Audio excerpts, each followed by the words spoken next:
Iyon ang mga kababayan, bago tayo magpatuloy sa ating pag-usapan, ako muna ibabati ng magandang hapon sa aking mga subscribers dyan, sa aking mga viewers. Maraming salamat sa inyong suporta, shout out sa inyong lahat. Yun ang tuloy na tayo kaagad sa ating pag-uusapan. At sa video na ito, pag-usapan natin yung naging press con ni Senator Risa Hontiveros, mga kababayan. Ito yung sagot niya kay alias Rene, at yun nga ipinakita na ni Hontiveros, mga kababayan, yung pinagyayabang niya na screenshot. Ito daw yung ebidensya laban kay alias Rene o Michael Maurilio, mga kababayan, sa totoong buhay. Ito daw yung patunay na hindi daw binayaran ng 1 milyon itong si Michael Maurilio, mga kababayan, o alias Rene. Pero nga, iwan ko ano bang klaseng screenshot ito? Para bang akala siguro nitong si Aling Risa ay mapapaniwala niya tayo sa ganitong klaseng paraan, sa ganitong klaseng panlilinlang, mga kababayan. Pinapakita niya yung screenshot ito, mga kababayan. Ilagay ko lang mamaya dyan sa screen yung screenshot daw. Ito daw yung usapan ng isa sa mga staff ni Aling Risa at itong si alias Rene. At ang pangalan na nakalagay dito, mga kababayan, ay Palabang Hipon. Bakit hindi Michael Maurilio o alias Rene? May alias Rene na nga, may alias Palabang Hipon pa. Huwag mo naman kaming gawing anga-anga, Aling Risa. Hindi mo kami basta-basta mapaniniwala sa ganitong klaseng panlilin lang. Kahit sino pwedeng gawin ito. At yung sinasabi mo naman na may hawak kayo ng draft ng tawag nito, mga kababayan, yung affidavit na ginawa nitong si alias Rene o sa totoong buhay Michael Maurilio, talagang mayroon talaga kayong hawak niyan, dahil kayo nga ang nagplano at gumawa ng scripted na affidavit nitong si alias Rene, mga kababayan. Ito na, mga kababayan, wag na natin itong patagalin.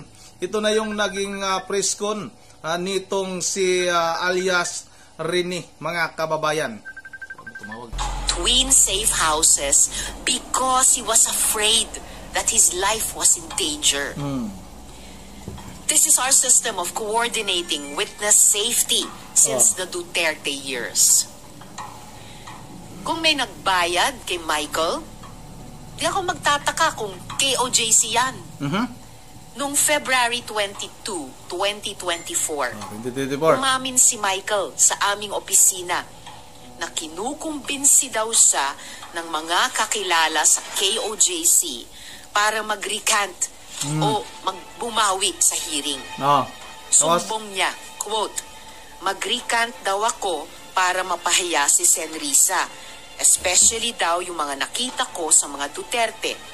Bibigyan daw ako ng malaking pera, itatago daw ako, at bibigyan ng magaling na abogado," close quote.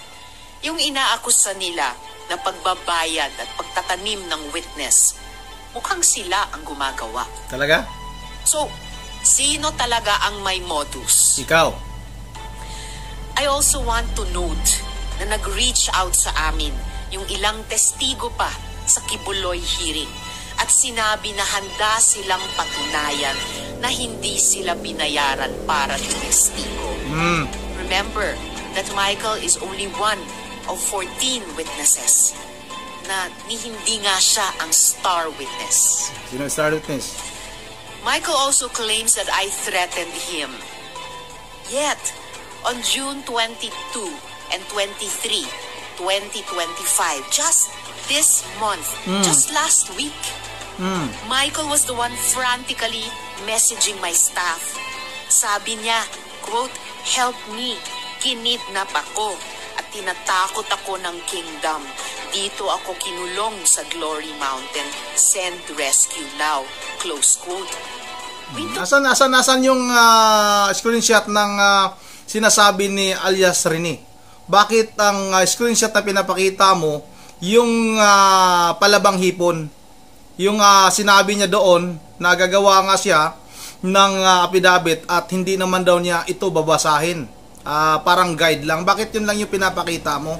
At itong sinasabi mo na kinidnap itong si alias Rene at dinala doon sa kingdom, mga kababayan, diba sabi mo itong si alias Rene ay nasa pangangalaga ng WPP o Witness protection program, mga kababayan. Bakit napunta siya doon? Paano nakidnap ito? Paano ito tawag, mga kababayan, nakuha ng sinasabi mo na mga tao na kumidnap kay alias Rene? Dito pa lang, mga kababayan, mag-isip na tayo na itong ginagawa nitong si Aling Risa ay talagang malaking kasinungalingan. Nabubuking na kasi siya, mga kababayan, kaya gumagawa na naman siya ngayon ng kwento. Binabaliktad na naman niya na kunwari nakidnap daw itong si alias Rene. Ulitin ko lang, paano nakidnap ito? Di ba nasa pangangalaga mo ito? Nasa WPP ito? At ayun pa nga kay alias Rene, tumira pa nga itong si alias Rene noon sa kondominium mo bago mo ilipat doon sa isang safe house kasama nga si Matubato. Yan ang ipaliwanag mo, Aling Risa. Wag mo naman kaming gawing wag mo naman kaming gawing tanga. Wag mo naman kaming gawing napakabugok na lang namin. Na hindi namin maintindihan at hindi namin matimbang kung sino ba ang totoong nagsasabi ng katotohanan. O patuloy natin ito. His messages seriously. We forwarded them to the PNP in Davao for immediate action. At noong kumikilos na ang PNP, biglang lumabas ang video. Aba. Bago pa iyan, nakailang mensahe na rin si Michael na hinaharas siya ng ilang hindi kilalang individual pagkatapos ng pagdinig sa Senado. Katulad iyan ng nangyari sa Farmally hearings, kung saan dokumentado namin yung pagsumbong ng witnesses na siya ay tinakot at hinaras ng kampo ng Farmally. Yan ang totoong modus nila. So this is the real pattern here. After testifying in the Senate, witnesses are harassed and threatened, and then suddenly flipped. So let's call this what it is: witness tampering, fake news, psychological warfare. Ang mga kasinungalingan ay insulto sa pagdurusa at tapang ng mga witnesses. Tandaan natin, 14 sila. Mga witnesses na naglahad sa mga abusong ginawa sa kanila ni Kibuloy at ng KOJC. Sinungaling na nga, nang haharas pa. Ikaw yung sinungaling, baka naman yung 13 witness na mga yan ay dinoble mo pa, imbis na 1 million lang, baka ginawa mo namang tig 2 million o baka tig 3 million na. Baka naman ganun yung ginawa mo para hindi tuluyang bumaliktad yung mga yan. Pero mga kababayan, tandaan natin, bawat tao may konsensya yan. Darating din yung panahon na makonsensya yung mga yan. Magsisi yan sa mga ginawa nilang mga kasinungalingan. O katulad na lang nitong si Michael, na konsensya, nagsalita ng katotohanan. O baka naman sa sunod ng mga araw, kahit naman siguro, mga kababayan, gaano kalaki yung ibibigay mo dyan sa mga sinasabing mga picking witness na mga yan, yung mga witness nga ng mga bayad na yan, ay baka sa sunod ng mga araw makonsensya yan. At sana pag mangyari yan, magbitiw ka na dyan sa pagkasenador mo, Risa Hontiveros. Ang laki pa naman ng ambisyon mo. Gusto mong tumakbo ng pagka-presidente ngayong darating na 2028 presidential election. Grabe naman, marami nga nagsasabi, mga nababasa kong mga komento, ang kapal daw ng mukha. Sige, patuloy natin to. Michael exposed people who trusted the Senate with their stories. And these are people who were already afraid. Now they are in danger. Again, yan ang talagang kinagagalit ko. Nanako po, galit na galit. Hindi lang ito paninira. Those responsible for this video crossed a line and they will be held to account. Muli, I have consulted with my legal team and on Wednesday, we will file a complaint with the NBI.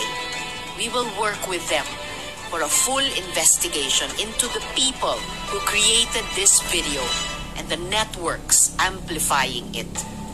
And we're not stopping there. We are preparing criminal complaints. Ano naman? To those behind this, you don't scare us. But you should be scared of the truth. Nako po. Because no one gets to endanger our witnesses, my staff, or harass the Senate with impunity. We will not let this slide. We will fight back. Hindi nila mapipigilan ang katotohanan. Yun ang mga kababayan, lalabas talaga yung katotohanan. Lalabas talaga kung sino ba talaga ang totoong nagsinungaling. O ito na, lumabas na nga eh. Itong si alias Rene o Michael Maurilio ay nagsalita na nga na binayaran mo siya ng 1 milyon para tumistigo nga laban kay Pastor Apollo Kibuloy. At yung sinasabi mo namang screenshot, kahit sino naman pwedeng gawin yun. Gagawa ka lang naman ng kunwari na conversation. Tapos yung nakalagay pa doon mga kababayan, palabang hipon. Palabang hipon yung pangalan, no? Yung isang alias pa doon. Tapos yung pangalan na sinasabing stop nitong si Aling Risa mga kababayan, tinakpan nila. Bakit tinakpan ninyo? Bakit hindi nyo pinapakita kung sino ba yung stop mo na yan na nakikipag-usap dyan kay Michael Maurilio? At isa pa mga kababayan, paano naman nakidnap yan? Ulitin ko lang, paano nakidnap si alias Rene na nasa pangangalaga nga yan ng WPP o Witness Protection Program? Paano yan? Dapat si Matubato din ay nakidnap din yun si Matubato. Hindi na nga mahagilap yan si Matubato eh, dahil nasa pangangalaga din ninyo yan. Si alias Bikoy nasaan na? Hindi na rin natin alam mga kababayan. Si Hasirda wala na rin. Nasa pangangalaga niyo yung mga yan. Ang dami-dami pa. Hindi lang naman yang si alias Rene mga kababayan ang nagsalita laban sa mga yan. Laban kay Aling Risa, kay dating Senador Trillanes. Kung maalala niyo yung babae na tinangka din nilang bayaran pero nakonsensya din. Nakalimutan ko lang yung pangalan. Yung kinuha din nila para maging witness laban kay dating Pangulong Duterte. Yung kasama nila ni tawag nito yung isang pulis din. Kasama nila Matubato. Pero nakonsensya din yun. Hindi tinuloy. Sa halip mga kababayan ay nagsalita sa media. Tapos wala rin nangyari nun. Talagang gawain talaga nila yan mga kababayan. Yung ganun kaduming laro. Okay na yung bahala mga kababayan kung sino ba yung gusto ninyong paniniwalaan. Ito bang si Aling Risa? Na alam naman natin kung ano talaga ang galit nito sa mga Duterte mga kababayan. Traitor din ito. Hindi naman mananalo ito na pagka-senador. Kung hindi ito lumapit dati kay BP Sara Duterte, nagmamakaawa ito kay BP Sara na sana tulungan siya sa bandang Mindanao mga kababayan. Nung nanalo, kinalaban si BP Sara. Iyon ang andito lang muna tayo. Bago tayo magtatapos ay mag-shoutout lang muna tayo. Mahaba pa yan mga kababayan. Ilagay ko lang siguro yung pinaka dugtong nito sa dulo mga kababayan. Mahaba pa yan, may mga katanungan pa yung mga taga-media dyan at naitanong nga kung paano nakidnap itong si Michael Maurilio na nasa pangangalaga naman ito ng WPP. Hindi masagot ni Aling Risa mga kababayan. Nakanganga. Nag-isip muna kung paano niya malusutan yung tanong. Ilagay ko doon sa bandang dulo para makita ninyo. At yun ang bago ito magtatapos ay mag-shoutout lang muna tayo. Shoutout kay Ma'am Berjevera de Diyos ng Pulilan, Bulacan, kay Pilinor Imperial, kay Mildred Martin, kay Ronilio Tilimban, kay Victoria Dibior, kay Jomer Sandro, kay Ricardo Swan Misa, kay Michael Bulima, Ma'am Idol, shoutout, kay Jeffrey Yang, kay Ariel Ontalan, kay Ma'am Joyce ng Japan, Imelda Pascual, shout out ma'am sa iyo, ma'am Imelda Pascual, Imelda Pascual, shout out sa iyo, idol, kay Tumac idol, shout out, Nancy Gloria, shout out, kay Ma'am Elisa Borbi, Efren Viton, shout out sa iyo, idol, kay Laura Mikulov, kay Ronald Pagalo Senior, ay Ma'am Elisa Borbi, at kay Sit ng Camarines Norte, shout out sa inyo dyan sa Camarines Norte, maraming salamat sa inyong panonood. At kay Brian Anatado, kay Mark Tanyika, at kay Joel Didoro. Saldi Ramirez idol, shout out, at kay Francisco Sajuhan, at kay Christina Ambag. Yun ang dito lang muna. At once again, this is Romney TV mo, ingat ng lahat. God save the Philippines. Yung pong paghingi niya ng tulong sa inyo, malinaw na po ba na na-release na siya from being kidnapped? That was right before na biglang lumabas itong video na ito. Nag-message siya prior to June 2025 na takot dahil may nanghaharas sa kanya. Nag-message siya prior 2025 na nililigawan siya, inaalukan siya ng bayad, ng malakas na abogado. Pero biglang June 2022 and 2023 this year, may dagdag na takot na dahil siya daw ay kikidnapin. I-rescue daw siya. Actually, no. Nandun na siya kasi sinabi niya dun siya dinakip sa Glory Mountain. So yung huling mga messages niya, nakidnap na siya. He was already being held against his will. Kaya humihingi na siya ng rescue. Habang kumikilos na ang PNP, batay sa finoward naming messages ni Michael sa kanila, habang kumikilos na ang PNP Davao para malamang i-rescue nga siya gaya ng kanyang hiningi, lumabas na itong fake video na ito. Ma'am, dun po sa 13 witnesses na nag-reach out to prove na hindi kaya nilang patunayan yung sinabi ni alias Rene. Meron din po bang from KOJC na nagko-convince sa kanila na bumaliktad, i-recant yung kanilang testimony, and ano po yung ginagawa ng ating office para hindi sila bumaliktad? Well, ang pinaka-importanting trabaho ng witness protection pagkatapos magtestigo dito sa Senado, whether yung mga testigo laban kina Apollo Kibuloy at ang KOJC o kahit yung mga testigo noon laban sa family, ang pinaka-importanting proteksyon dyan ay mula sa PNP. May iba pang mga importanteng kaso, halimbawa sa EJ case, recently sinabi ng high government official na poprotektahan sila ng gobyerno. Very good development yon para sa mga witnesses.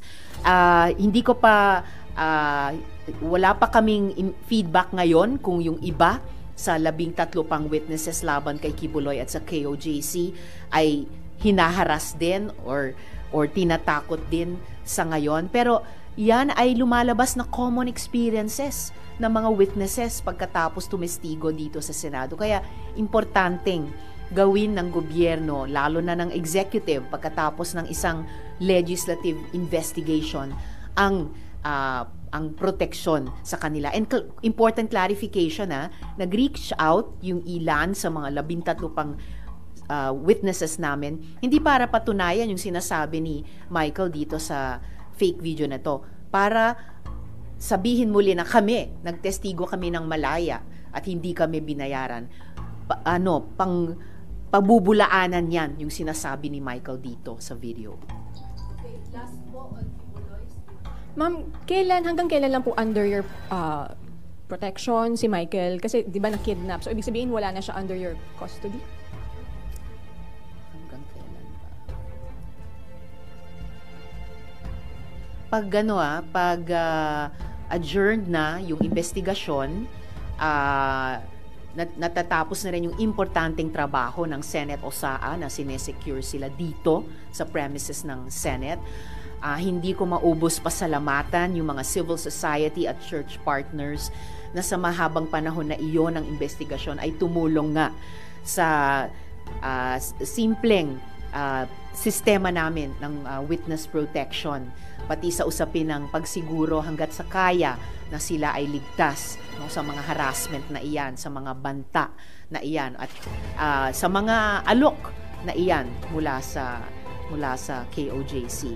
Pero nung June 2022 at 2023, malinaw sa mga mensahe ni Michael na paghingi ng rescue na nakidnap na siya. And he was already being held dun sa Glory Mountain. So, ang theory namin sa ngayon is that up till the last moment, he was with yung mga church leaders na kasama sa mga partners namin na nagliligtas sa kanya pagkatapos ng Senate investigation. Tapos umalis siya dun sa company ng mga church leaders. So sometime between then and yung mga messages niya sa amin noong June 22 at 23, 2025 ay nakidnap na siya.